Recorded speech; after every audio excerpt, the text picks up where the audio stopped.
मिर्जापुर समुद्र की पुत्री मां लक्ष्मी का नगर, जहां सलखन में आज भी 150 करोड़ वर्ष पूर्व जीवन के चिन्ह जीवाश्म के रूप में विद्यमान है।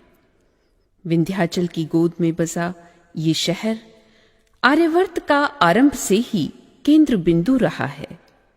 आदि शक्ति मां विंध्यवासिनी ने महिषासुर का वध करने के बाद देवताओं की स्तुति पर यहीं आकर स्थान ग्रहण किया तो रक्त बीज का रक्त पीते हुए मां काली ने काली खोह में स्थान ग्रहण किया।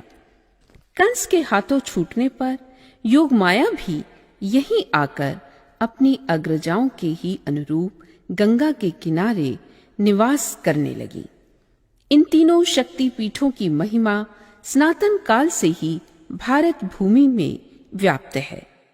संभवतः इसीलिए त्रेता युग में भगवान श्री राम ने अयोध्या लौटने के उपरांत रामगया घाट पर अनुजों सहित अपने पितरों को श्रद्धांजलि दी थी, तो रावण ने भी इससे पूर्व विंध्याचल धाम की महिमा को सुनकर मां विंध्यवासिनी के पर्यायवाची बिंदुवासिनी मंदिर में आराधना की थी।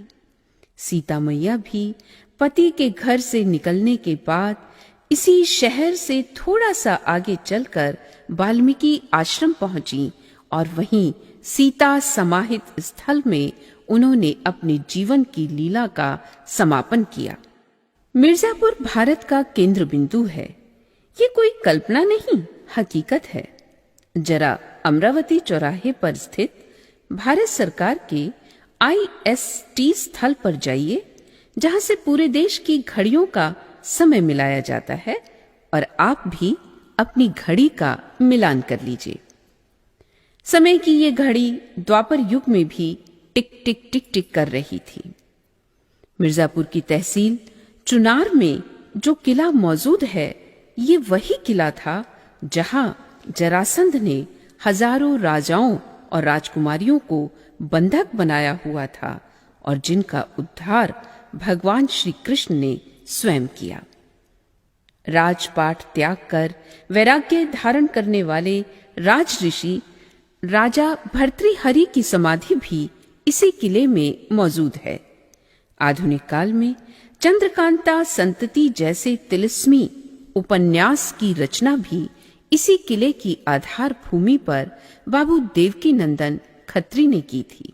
हिंदी साहित्य के उस आधुनिक काल की महिमा तत्कालीन साहित्यकारों में ऐसी फैली कि चौधरी बद्री नारायण प्रेमघन, पांडे बेचन शर्मा उग्र, आचार्य रामचंद्र शुक्ल और सूर्यकांत त्रिपाठी निराला जैसे साहित्यकारों ने इसी शहर को अपनी कर्मस्थली बना लिया। मिर्जापुर नगर के इस गौरव में वाणिज्य समुदाय से जुड़े हुए लोगों का भी महत्वपूर्ण योगदान है।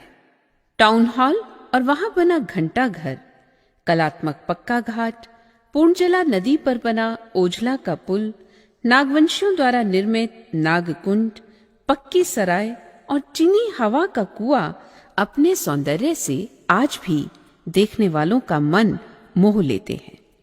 प्रकृति ने भी इसीलिए यहाँ सिद्धनाथ की दरी, टांडा फॉल, विंडम फॉल के रूप में मुक्त हस्त से निर्झरों के सौंदर्य का अवतान देकर इस शहर के सौंदर्य में वृद्धि की है। तो देर भला किस बात की? मिर्जापुर आइए, धर्म, संस्कृति, साहित्य की वीथियों से गुजरते हुए प्रकृति के साथ एकात्म हो मानव जीवन की सुंदर यात्रा कीजिए। मां गंगा आंचल में बसे मिर्जापुर में आपको बुला रही है। मिर्जापुर आइए और मिर्जापुर के हो जाइए।